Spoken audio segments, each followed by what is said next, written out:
Okay. Yeah, I don't want to be on the camera either. I don't think it's hit that. We wrote there too. Let's see. It's time. 7 o'clock. So I'm glad you're all here. Most of you. Anyway, I'm glad you're here. Glad all of you are here. And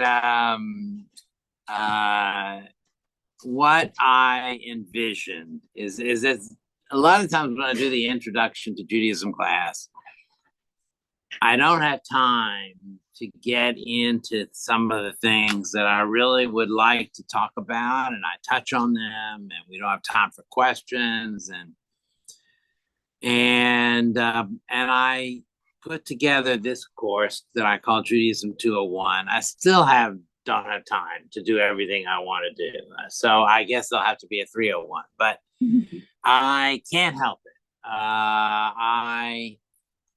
I love this material, our tradition, and want to share it with you. And probably the thing I get asked most, or people come to me all the time and they say, I wish I understood what went on in services better. You see, she just I forgot your first name. Rachel. Rachel. Okay. My daughter-in-law's name is Rachel, so I'm going to remember that. Okay. Rachel agrees. So people say, I wish I understood what went on. And I have a lot of answers to that. But one answer to that is to introduce you to the book that I'm holding right now. That's the prayer book. But I want you to know that this is just one of many versions of this book. And in fact, I'm going to show you other versions of prayer books. And some of you have heard me say, because I've said this in speeches before, when prayer for me has always been a part of my life, daily. But rarely will I use the same prayer book twice in a week, except when I'm leading services here, because when I'm here in the synagogue, I want people to follow along on the page numbers, right? So I have to use the one that we have in the pews. But I love to use different prayer books because they each have hidden like rooms. Just a minute ago, I was giving a lesson to one of my Bar Mitzvah students, and I took her through the hallway to the sanctuary so she could practice on the bima. And she said, oh, Rabbi, I've been coming here since this little girl was in my preschool class. So she's been coming here since she was 2 years old. And I never knew you had a hidden room here in your office. And I said, that is one of the beauties of our tradition, is that there are so many hidden rooms. In fact, that was a title of one of the classics of Jewish learning was about hidden rooms, hidden doors. This was a modern book, but written by a Jewish philosopher who talked about hidden rooms, and he talks about the chambers of the heart. There are many chambers of the heart that we have in our tradition, many facets, and that appreciating these facets is one way of gaining insight and appreciation And so I said, I wanted to talk about the Siddur, about the prayer book, because in fact, I would say that it is one of the more complicated and one of the more beautiful works of our entire Jewish tradition. But its secrets are many, many. So first of all, where did the prayer book come from? Did Moses bring it down from Mount Sinai? It was the first edition carved on the back of the tablets, and in order to get a prayer book, you had to carry it down. No, Moses did not have a prayer book. In fact, we are given a little insight in the biblical text as to what they knew about worship. For them, and this is pre literature and pre literacy, worship had to take another form. And the form that it took in early Judaism was sacrifice. Some people will say, gee whiz, that sounds awfully barbaric. But in truth, sacrifice was performed as a prelude to consuming a meal. It was a big barbecue, okay? And because meat was such a rare luxury in ancient society, not like us, where on every corner you can buy a hamburger, they treated the preparation as a religious experience, as a show, as a worship experience, because it was so rare and it was so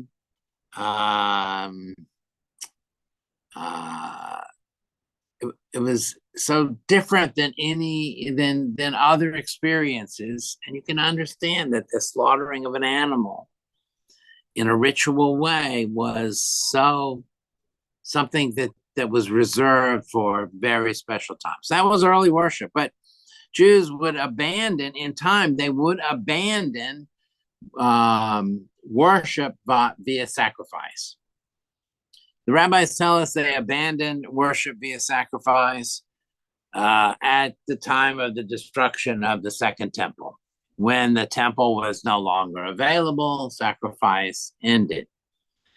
However, even by the time of the destruction of the Second Temple, there was already written prayers that were being said and recited probably by the priests and their assistants, the Levim, who were in charge of saying a liturgical piece, a song that would probably have been recited in a choral setting, that would have added to the pageantry of the ritual of the ancient temple.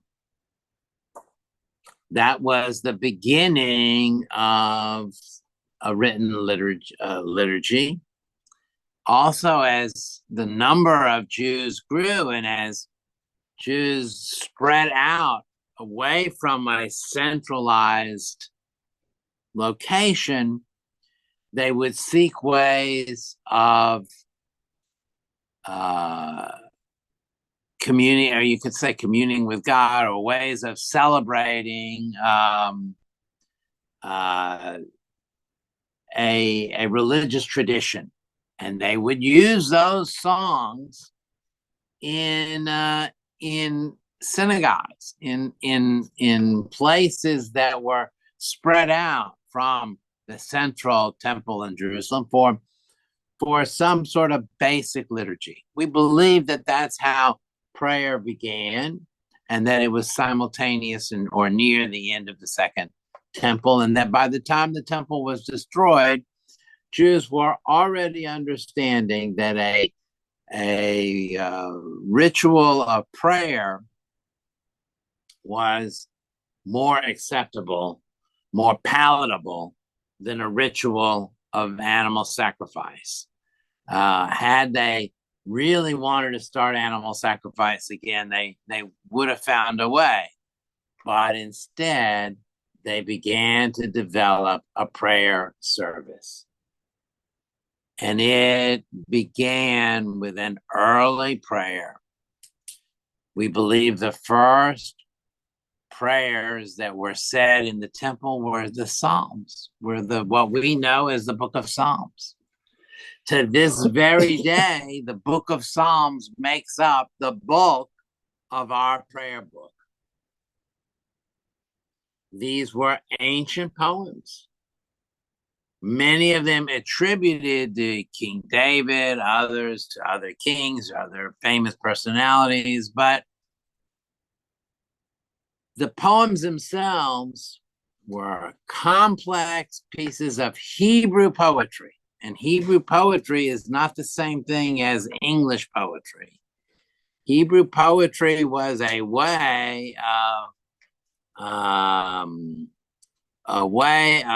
mastering a complex piece of material. You know, like ancient Greek literature was written in poetic forms so that it could be passed orally from one person to the next, or that it could be spread easily.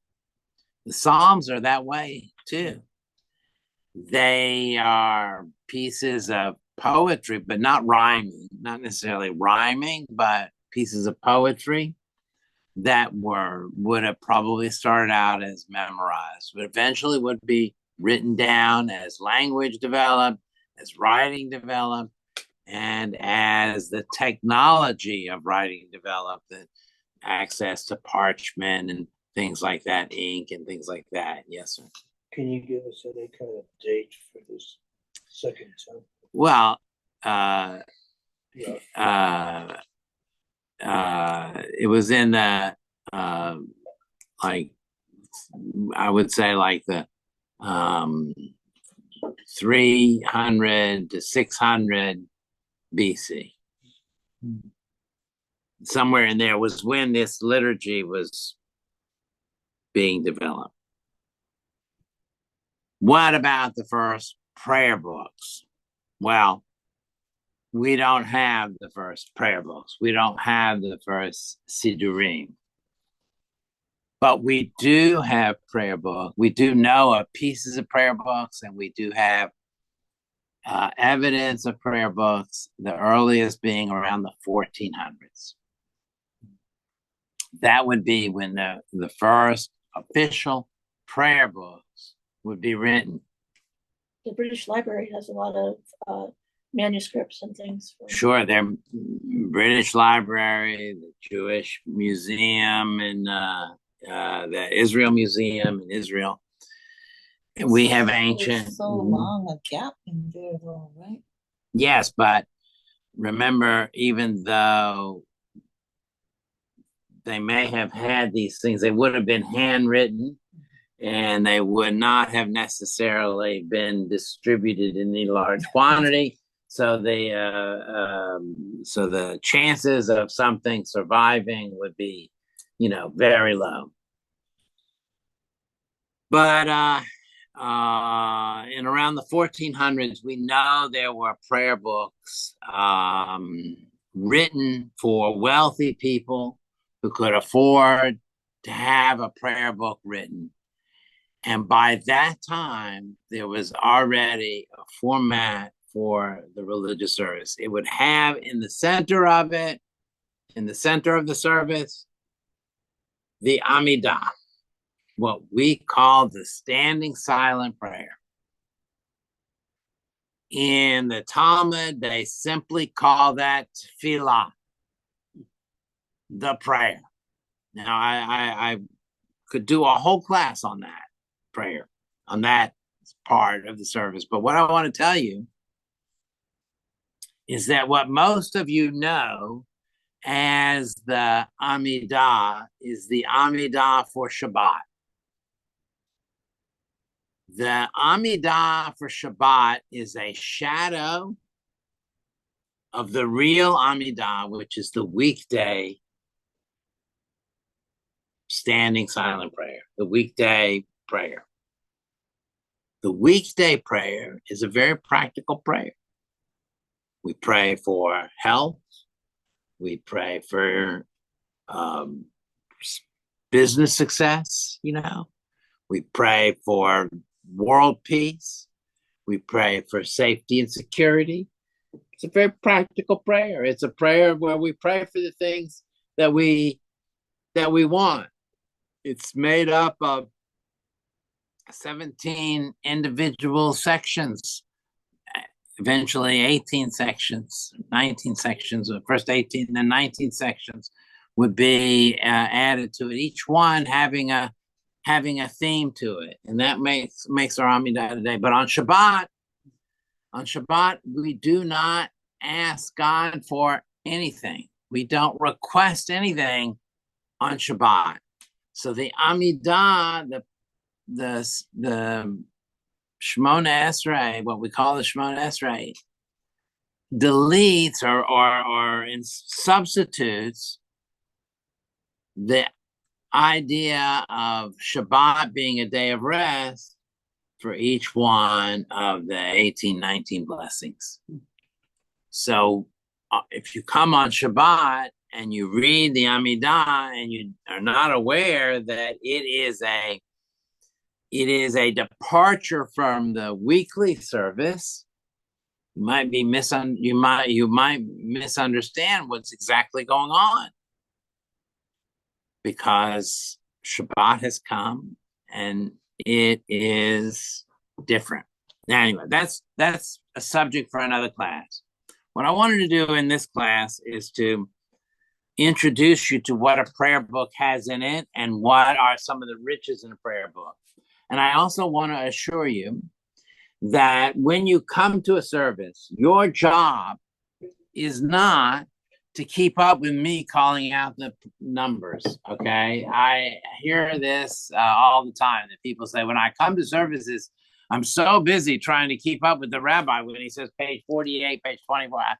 I don't want you to keep up with me.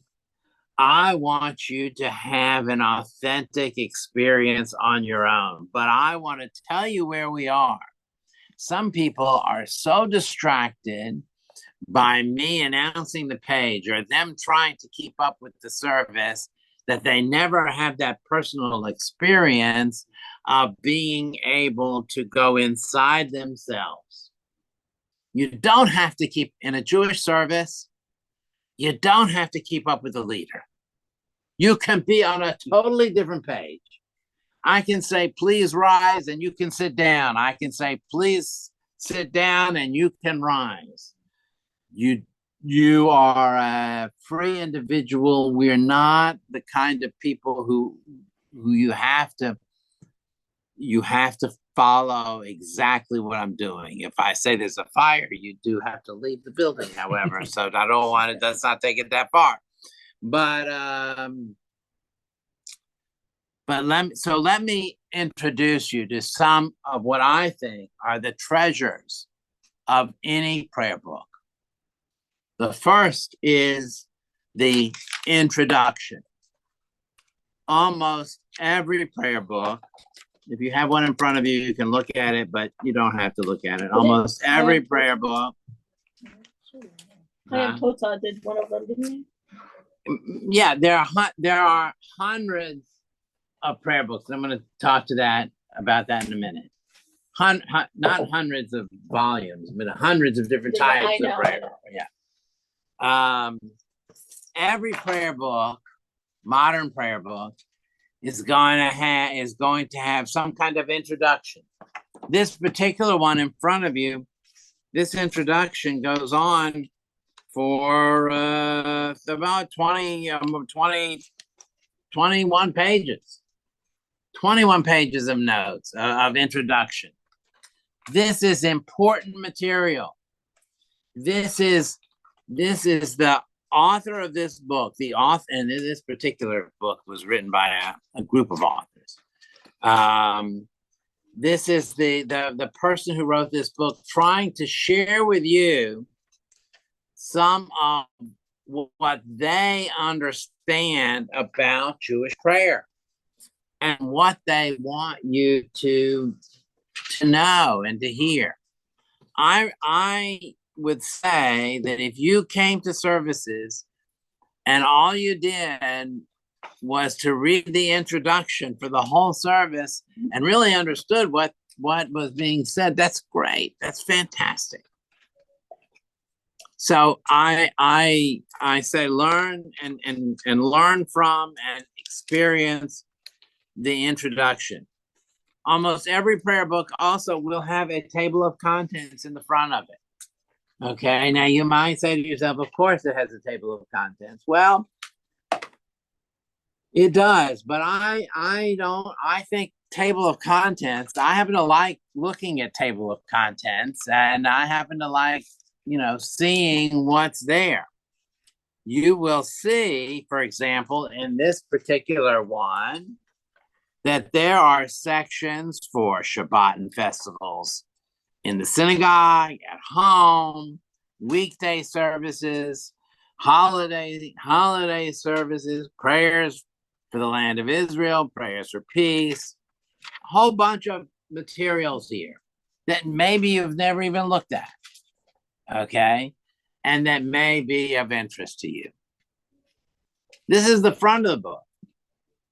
But among the richest parts are in the back of the book. And every Siddur is gonna have a back of the book. I mean, it sounds like a stupid thing to say. I know. Of course, Rabbi, but in the case of this book and many of the prayer books that I'll show you, the back of the book has some treasures in it. If you go to the very back of this particular book, you'll see that it has 2 pages of transliterations. That's for those people who do not read Hebrew and who want to have a transliteration of the Amidah, or to be able to sing along without being confused by the Hebrew or English translation on the page. Let's say you're part of a choir and you want to you don't read Hebrew, you just want to be able to sing the song. This is where you would go to be able to sing the Amidah along with the congregation. But it would be far better, of course, to learn how to read Hebrew. I'll get to that in a minute. But before that, in this particular book, you have several pages of credits, and you're going to say, well, of course, you got credits and you got sources. Credits start on 463, sources start on 461. If you read something in the prayer book, a translation, a poem, or something, what I suggest to do is look up and see, where did it come from? Who wrote it? Is it part of a bigger collection? Where did this prayer come from?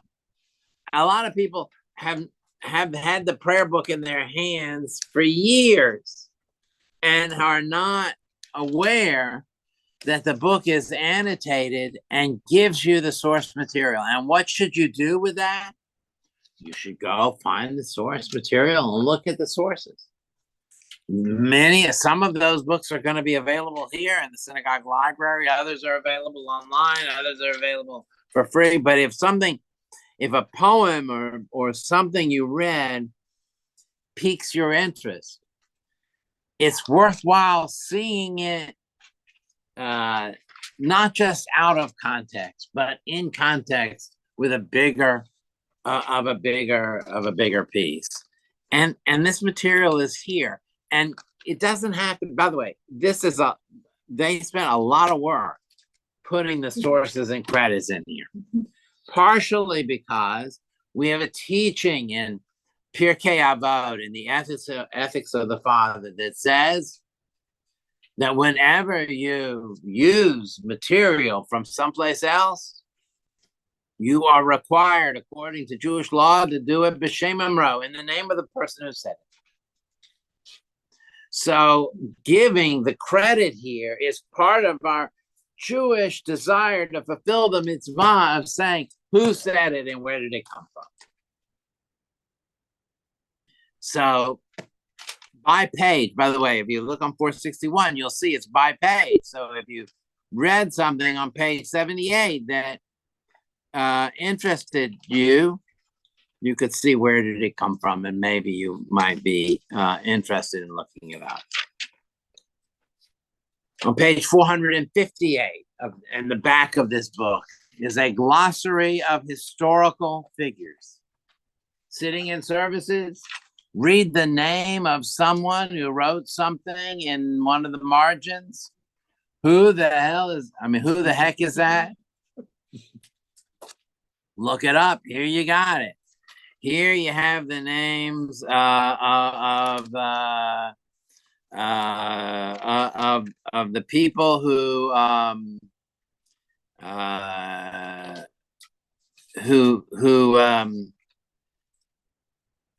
quoted in the book. Earlier tonight, at 5:00, Lana was present when I did the 7 minutes of Jewish Spirit. And you're all welcome to join me online for that. That's an online only thing. It's also going to be a podcast that you can subscribe to in the next day or so. It'll be available.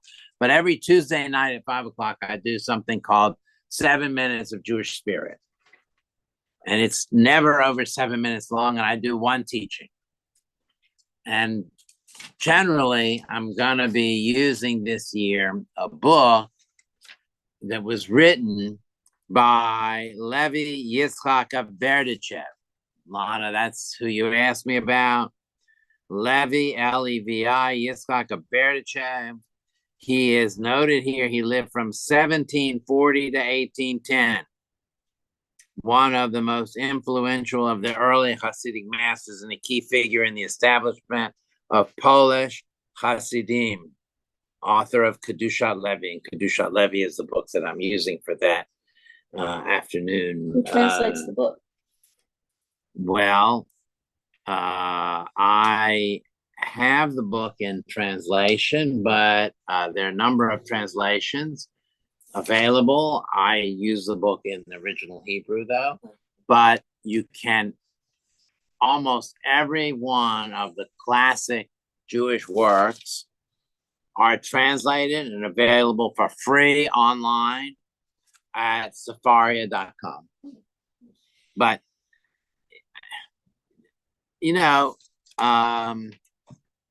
just knowing that this was written between to me, okay, when I look at this works by Levi Yitzchak of Berdichev, you know what I think about? I think about George Washington. He lived approximately the same time as George Washington. I don't know if that helps you or now makes you think of a monument in Washington, D.C. Anyway, all right. So on page 457 in the back of this book is a glossary of rabbinic texts. This is also very useful. Sometimes you will see a book referred to like the one I just called Kedusha Levi, or any you want to say, well, what is the book and when did it come from? That's there. And then in the back of this book, on page 454, is a glossary of Hebrew and liturgical terms. A glossary.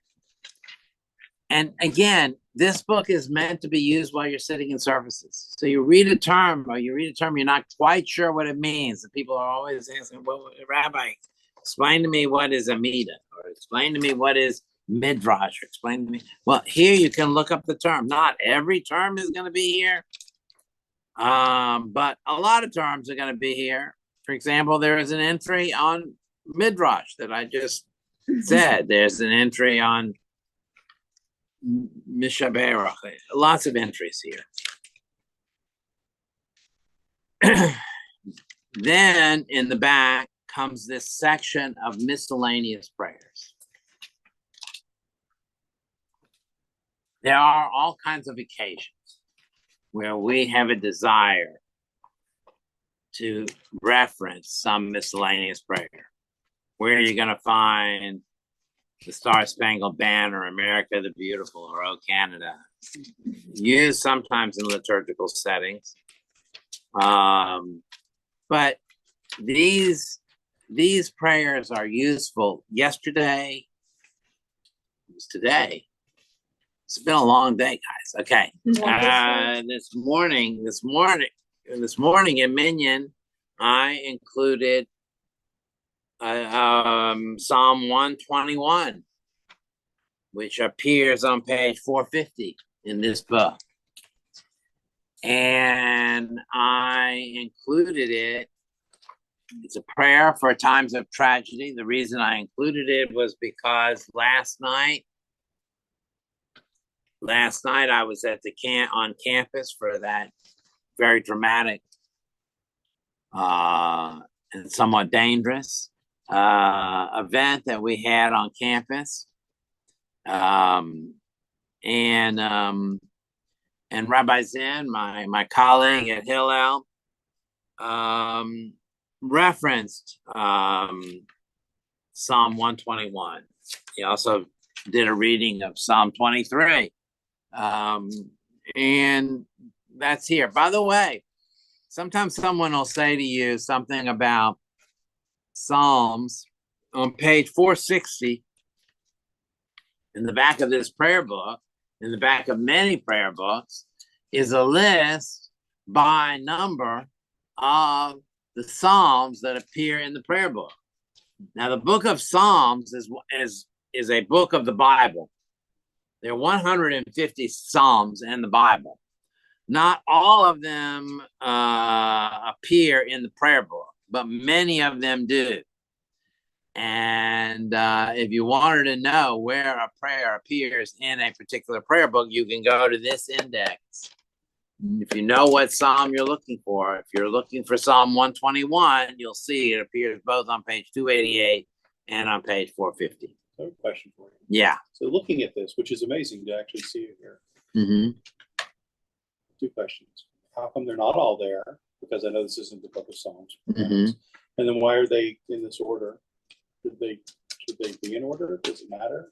Why are they in this order? Well, because the way Psalms are used in liturgy is they are placed in liturgy, usually sometimes in a series, like 10 songs, like, for example, the Friday night service, which we're going to talk about next week, is a series of 7 Psalms, 1 Psalm for every day of the week, because Shabbat is the end of the week. But only 7 Psalms. I mean, there are a few others spread out through the service, but not, and so it's just it's just one particular section of Psalms that are there. You mean like the Psalm of the day at the end of the service, or no? That's there too. But on Friday night, the Kabbalat Shabbat service consists of 7 consecutive Psalms that are excerpted from the book of Psalms. Not exactly consecutive. There's some exceptions to that, but they've been. And again, I'm going to talk about this next week. Okay. So they're not in order in this book because they're used in different places for different things. Would you consider this just like a North American prayer book? I mean, it has Canada and the United States. Like if I go to England, it's going to be a different. I'm going to show you a different prayer book for but look, this is a prayer book that was made for congregations, conservative congregations in the United States. I mean, that's what it was made for. So we are in America. The conservative prayer book in Israel, is right here. except I just dropped it. It's this one. And you can see what's different about this prayer book in Israel than the one. Well, it's upside down. That's one thing. Besides that, what's different about this one in Israel? There's no English. There's no English. Why is that? They speak Hebrew. They speak Hebrew. They didn't need English. By the way, look how thick it is. And it has all those same notes, by the way, that I was showing you. So the print is a little smaller. They must have better eyes in Israel. But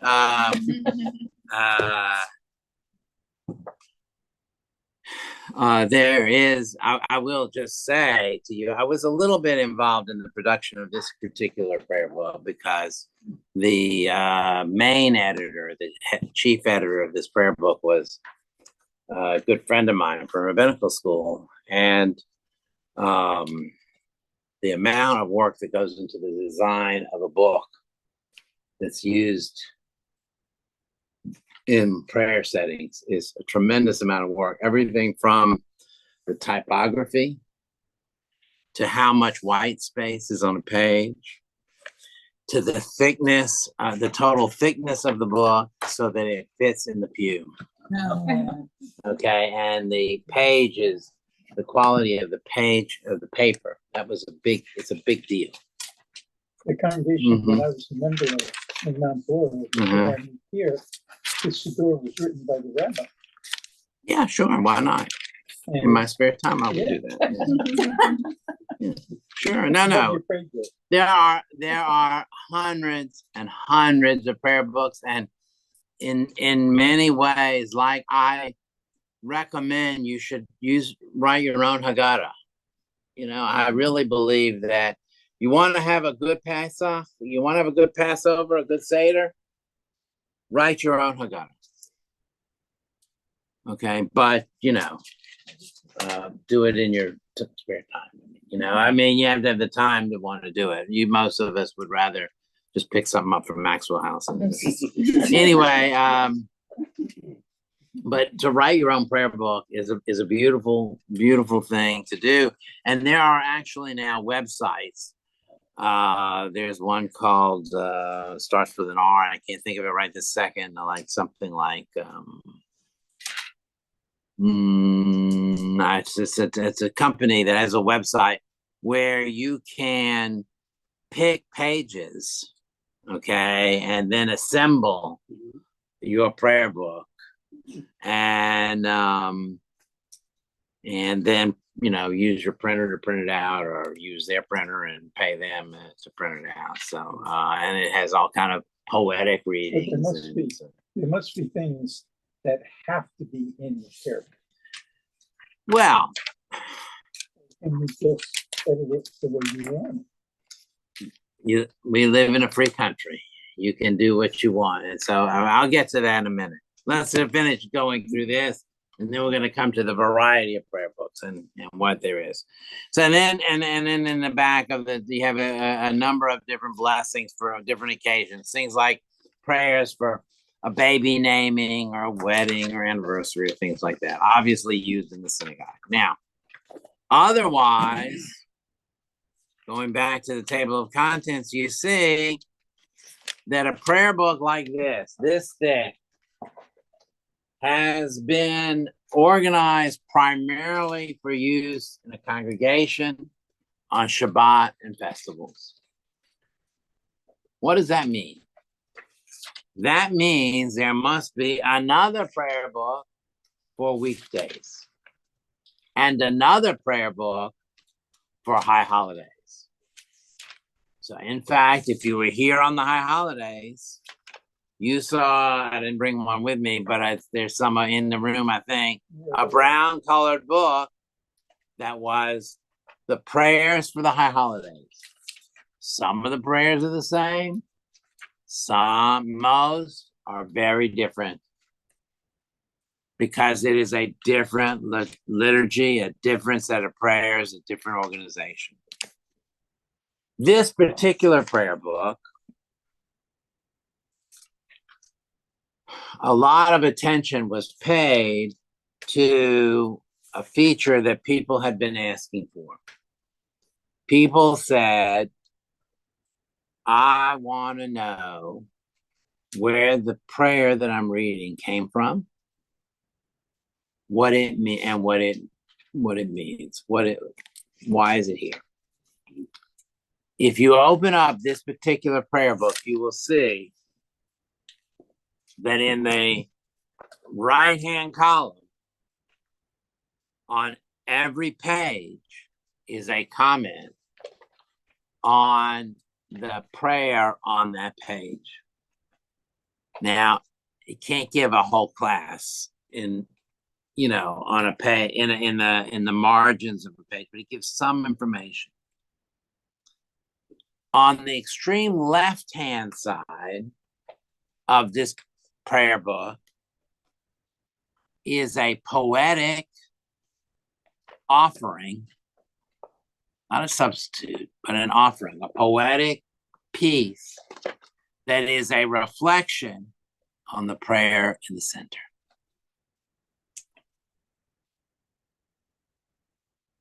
The prayer in the center is presented in Hebrew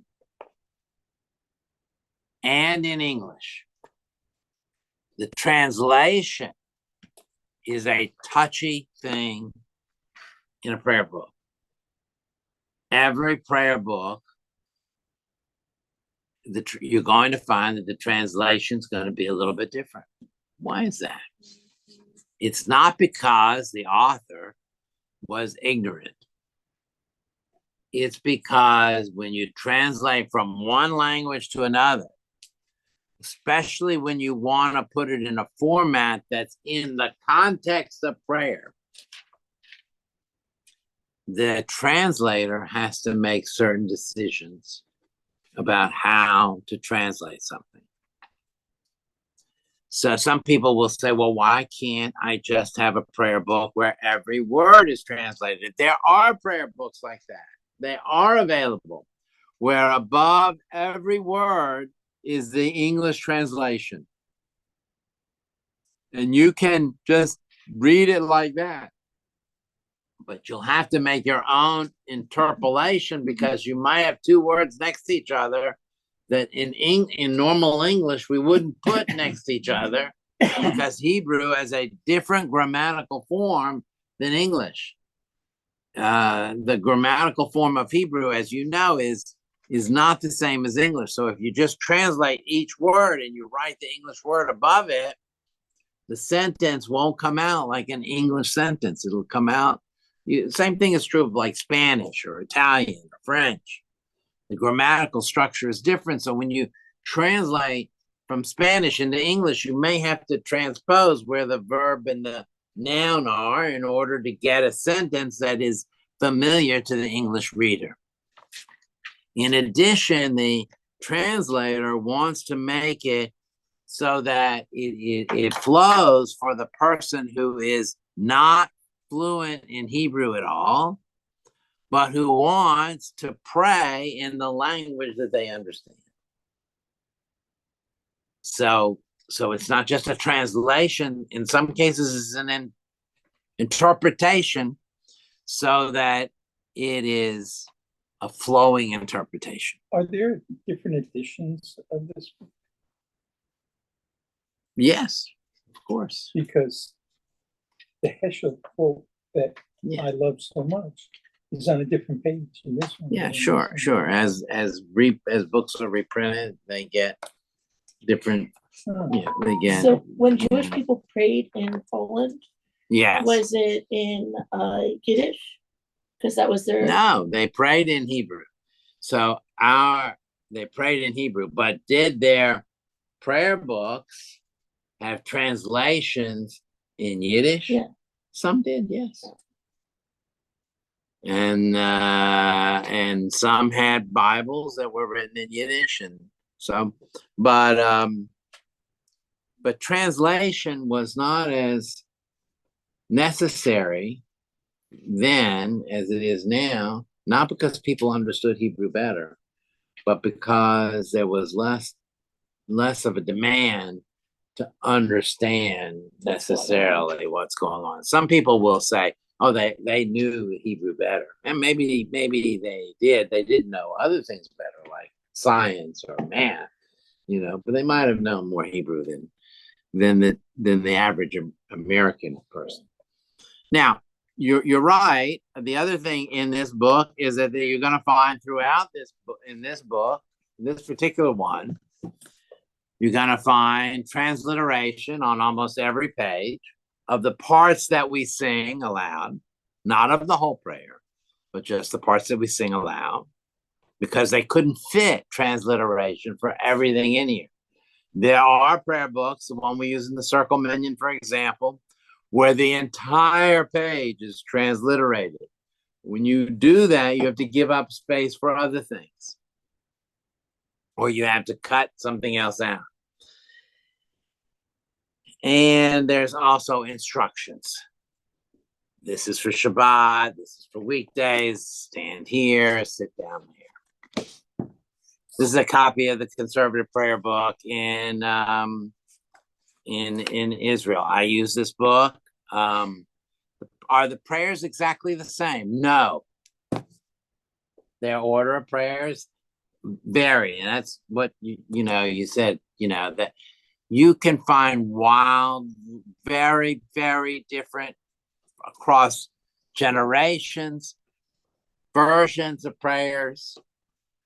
Misprints, for example, a very famous prayer that starts the Friday night service, Yedid Nefesh. Somewhere in the medieval history of that prayer, the prayer was misprinted. That misprint would continue to be picked up. It wasn't until the 20th century that someone decided to compare the prayer book to the actual parchment that the author of that prayer that starts the Friday night service, compare it to the original manuscript of the prayer written in the hand of the author. And they said, oh my goodness, we got it wrong. And some books corrected it, and some said, you know what, we like the mistake. We're going to keep it with the mistake in it, and we like it better. This is the corrected version, but this has the other version. This is a copy of the Reform prayer book, currently in use by Reform congregations. Just as much work went into this book, and it is a gorgeous, in my opinion, it is a gorgeous book in design and in thoughtfulness and in attempting to present a way of praying, a way of approaching prayer that is not just, here is what's on the page, but I'm presenting you. Look at the layout here. Look at the layout of white space. Okay. And why do you have a lot of white space there? Because this is like a book of poetry. This is not a book to get through and to finish it as quickly as possible. This is meant to be like a piece of poetry, as pleasing to the eye as it is to the meaning of the words, because that's how human beings are. If every painting had the same colors in it, I mean, then why would we look at more than two paintings, but every painting has a different way and a different approach. And that's the way that the authors took this particular book and laid out like a painting or like a piece of artwork each page. And I love this book, not because I love the Reformed liturgy. It's not mine, not what I grew up with, but they did a beautiful job of laying out and presenting the davener, the one who's in the job of praying, presenting them a piece of poetry in the format that is on the page. And I appreciate that. And I use this book as well as others, as well as that Orthodox prayer book. This is a copy of one of my favorite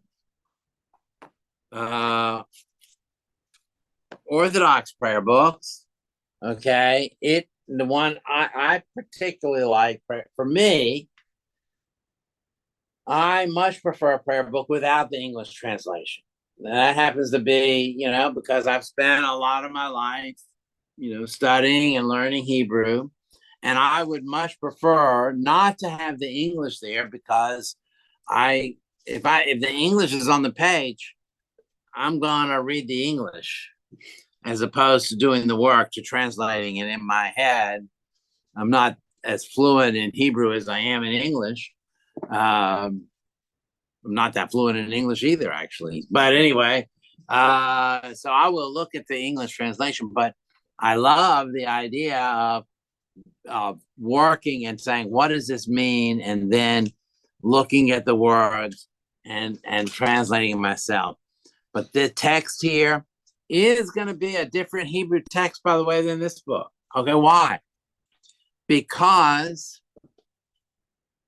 they're going to be different understandings of what it is we're saying. For example, in a book like this or a book like this, they're going to be reflections of the population. This was reflections that are meaningful to the population who is using this book.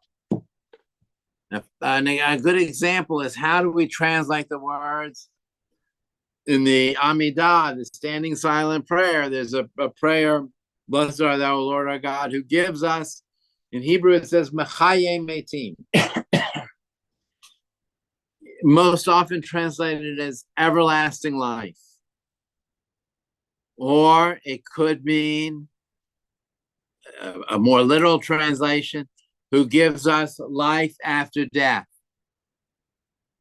Metim means death.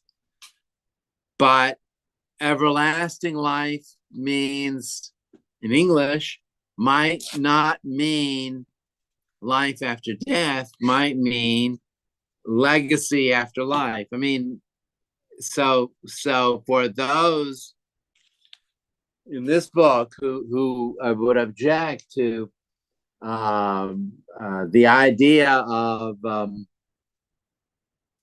afterlife, the translation is adjusted to reflect the fact that they are not convinced of the afterlife. I didn't bring it, but I have at home a humanist prayer book, which deletes God from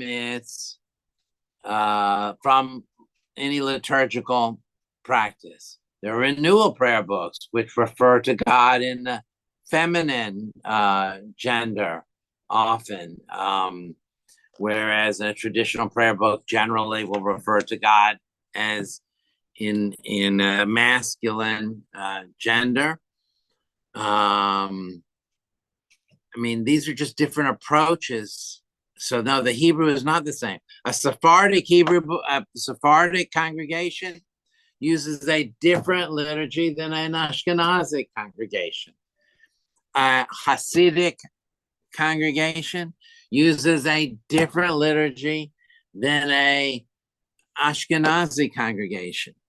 An Italian congregation uses a different liturgy than our congregation reflects a kind of Polish, Ashkenazi heritage, which is where most American Jews came from, Poland, Ukraine.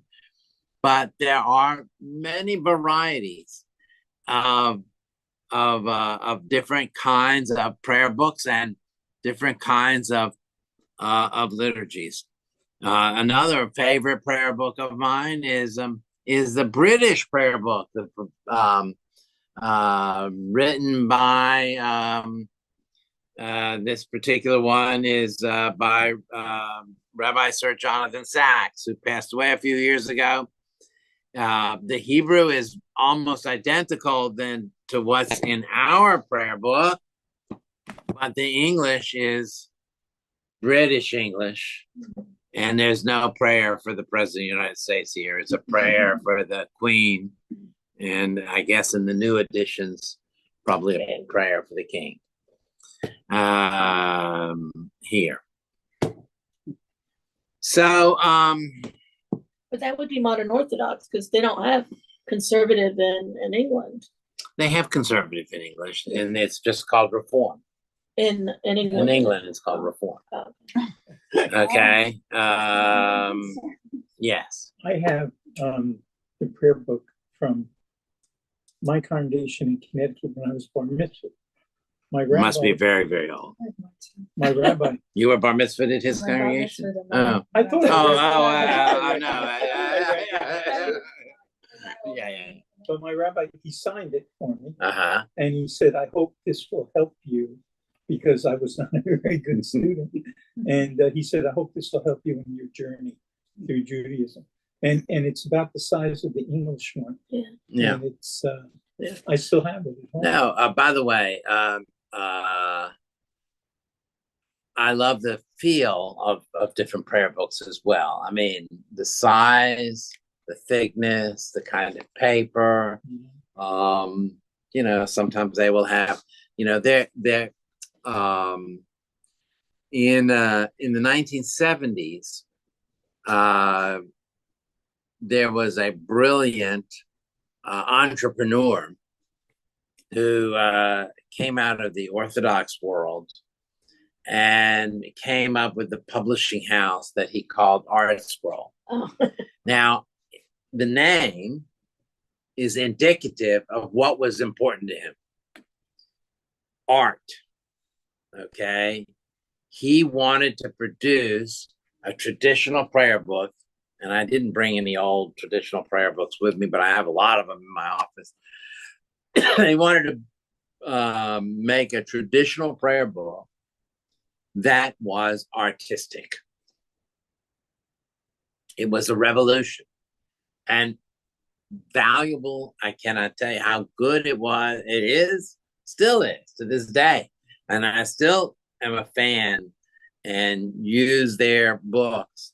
Yes, it is Orthodox in perspective, and I may not agree with all of their theological translations, for example, may not sit with me in my own egalitarian viewpoint of the world and how I personally see the world. But they did a beautiful job of typography, and Hebrew has got a particular typography to it. You know, I mean, it's like English in that it makes a difference. We are now living in a world where you can pick out the font on your, you know, your paper, you know, that you're typing. And we know it makes a difference if you make it an attractive, you know, font or if it looks like a mess, you know. And of course, they didn't have those publishing techniques in the 40s and 50s when much of when you know, the early prayer books had to be typeset by hand, and Hebrew typeset was rare and difficult to do. So you know, didn't have a very sophisticated you know, so prayer books, the art of the prayer book, the size, the feel, the way the translation is written, the notes, the subtitles. Very often you'll see sections, the subtitles that are provided. Even the little on the bottom of the page, the little like index to let you know where you are in the prayer book. You know, is an aid to say, am I in the right place? How do I find this place? So I'll stop for a minute and see if anybody has any questions. Now that I've talked about the Siddur for an hour, and you can tell it's a topic I like very much. It's not really a question, but Okay. it's remarkable the strength and uniqueness of Judaism, that there can be all these different approaches and that they're all accepted to some extent, at least. Yes. But it's really remarkable. Anyway, yes, that's true. And let me just say this. On purpose, in the back of our sanctuary, there are many different kinds of prayer books. It's not an accident. I put them there on purpose. I could have taken them out because I am such a believer that using different prayer books enhances our prayer experience. And some people will find a prayer book that they like and they will never change it. Some people buy a car and they never change it, or some people buy a suit and they never change it. I like a little change every once in a while, and I think it's healthy and okay. And it's okay if you come into services and you want to use a different prayer book, please use a different prayer book. I would rather you have a good experience reading one poem on the left here and contemplating on that one poem for the whole service than trying to keep up with me for all the pages.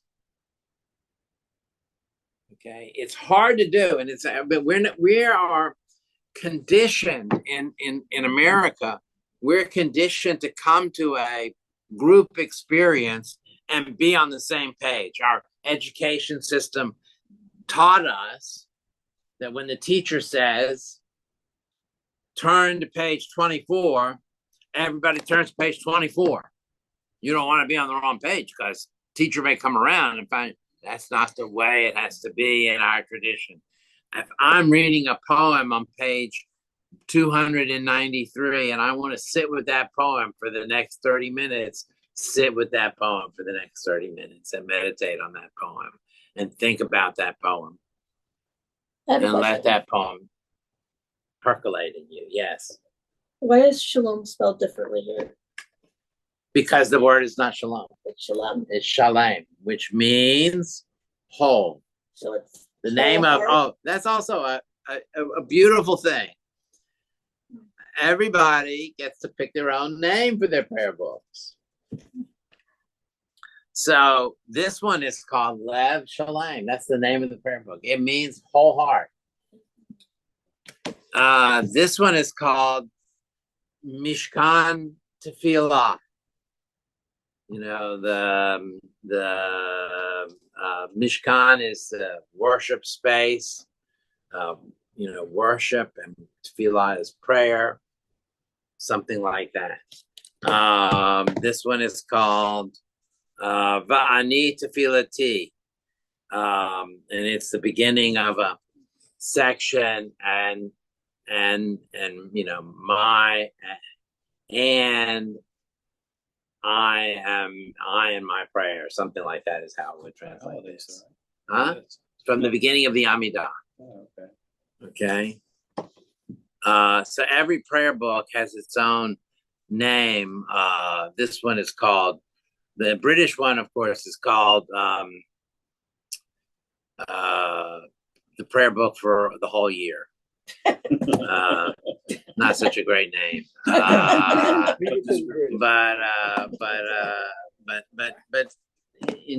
there are beautiful names to these prayer books, and the authors want to communicate something in what they're presenting. The thing I would say, there are prayer books that have pictures. Okay, there are prayer books in Braille. There are prayer books that now there are non-gender prayer books and Bibles. There are prayer books. I mean, just, there are many, many, many online prayer books. Okay.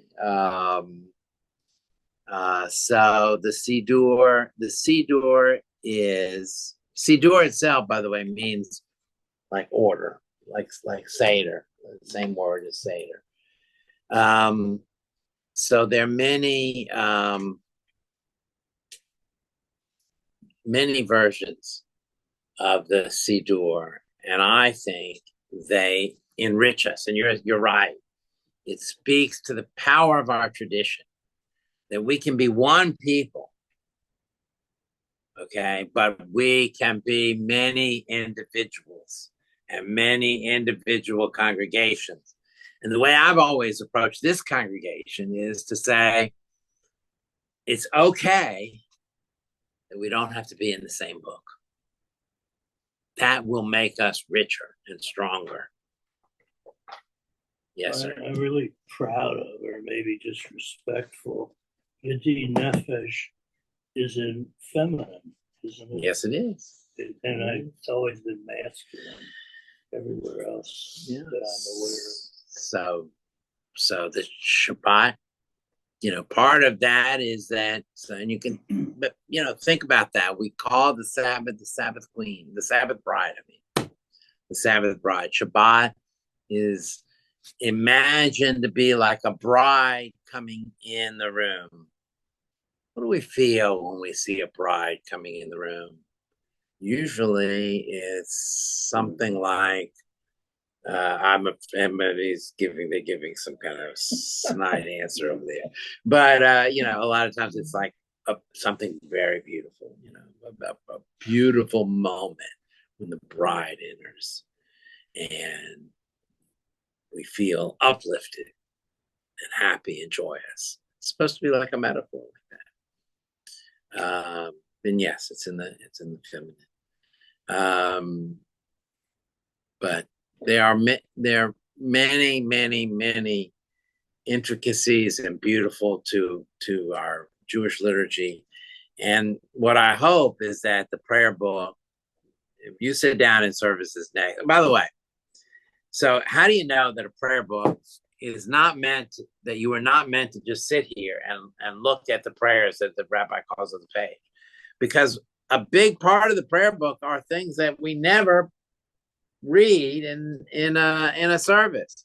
For example, every modern prayer book, most every modern prayer book, includes ethics of the fathers, which are said in a kind of semi-liturgical way at a certain point of the year, but are included in the prayer book also because they are it's an interesting section of Talmud that is there and here in the prayer book, I believe, to add a point of interest for when you get bored. And you get bored a lot in services. Oh, I do anyway. And I'm the one leading. So how's that? So Pirkei Avot, the ethics of the fathers, you can find that in this particular prayer book. On I don't know what page it's on, but it's in there someplace before 235. Okay, there you go. See, she knows. Yeah, 235. Yeah, and that's a section really for study. Okay, and meditation, contemplation. For me, the commentaries on the side, my previous congregation, it was just the prayers, just the Psalms. Mm-hmm. When I read these, as you know, you and I have discussed this a lot, it just brings out and makes me feel so much better when I read it. And the fact that I don't have to listen to you all the time up there. I think that's a huge no, it's true, but Steve has occasionally had some like favorite pieces that he has found in here, which when you find that and you find a favorite piece and that's meaningful, I think that when you the first time you read it, you have an encounter with it and you think about it. the 50th time you go by, you don't have to have that encounter again, but you have that sweet memory of, oh yeah, that's the piece I Well, thought about. I just went back and read that, Uh-huh. and I had the same feeling from the And first time that I there, read it. there you go. There you You go. know, I would encourage everyone on page either 104 or 105 of our Siddur, by Abraham Joshua Heschel. It's called Descendants of Abraham. So, Descendants of Abraham. Page 104 or 105. So, depending on which edition you have.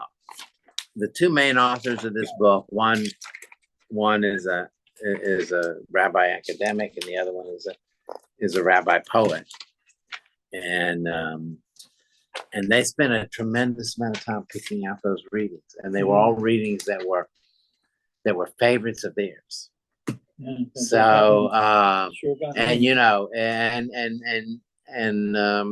you know, a little quote like that can be, I would rather you have one little sentence that has meaning to you than now. I didn't spend a lot of time tonight talking about how do you get a lot out of the prayers themselves. That's a whole nother subject for a whole nother class. I'm not going to do that this year, but we are going to do. I am going to do next week the Friday night service, and we're going to talk about that in some detail, and a little bit about Shabbat in some detail. I'll be announcing, you know, what these classes are in advance. So every time we get together on a Tuesday night, there will be a different topic. Anybody have any other questions, any other comments, any other thoughts they want to mention? How many Yes. Siddurs has this temple had since you've been Two. here? They're Did they used to- quite expensive. Cause they used to have that blue and white one, was that? Yes, which we still use on weekdays. This particular book has not yet come out in the weekday version. They say it'll be out in another 6 to 8 months. But books like this, if you go to buy one or you look it up on Amazon, you'll see it's quite expensive. And it's not because the authors are making any money on that, because I assure you both of the authors have other day jobs. It's because printing and production of a book like this is very expensive. Do you have a Um, schedule of topics that you want to cover on different times? I do, and I maybe I'll put that out in the next week. But I can tell you right now that my intent, and I may change because I am a free agent and I don't have to listen to anybody. But the Friday night, then I'm gonna do in depth on the Torah service, and then I am going to do something on Jewish prayer, but I may change that depending on how I'm feeling. We are going to do an evening on prayer appliances. What do I mean by prayer appliances? Tefillin, talit, yarmulke. I'm also going to cover mezuzah, shofar, and these are objects that we use that deserve some time to think about them and what they are and where they come from. Even a Torah scroll is interesting, but we talk about that in Introduction to Judaism, you know, but some of these others we don't really get a chance to spend much time on. We're going to do an evening familiarizing ourselves with Talmud. We will do an evening. I'm hoping to do an evening of making challah. Okay. I get to keep all the challah.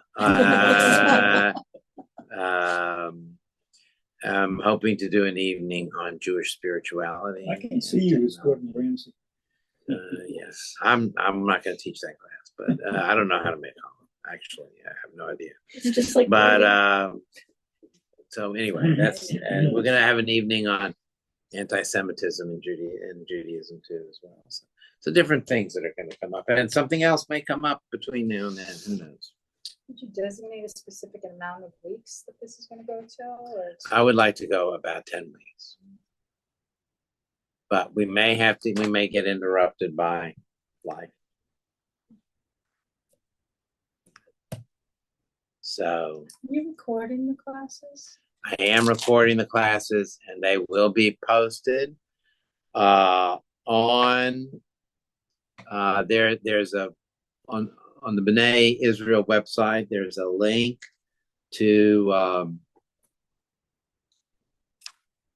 the broadcast, to the past broadcast, and there you can find a link to classes. And I have all my classes that I've given for the past 2 or 3 years since we've had the ability to record. They're all there, more than 60 classes. Some of them are also on my YouTube channel. If you go to YouTube and search for, I don't know what you search for, David Kingman, I guess. There's a YouTube channel that I'm beginning to collect. Your podcast.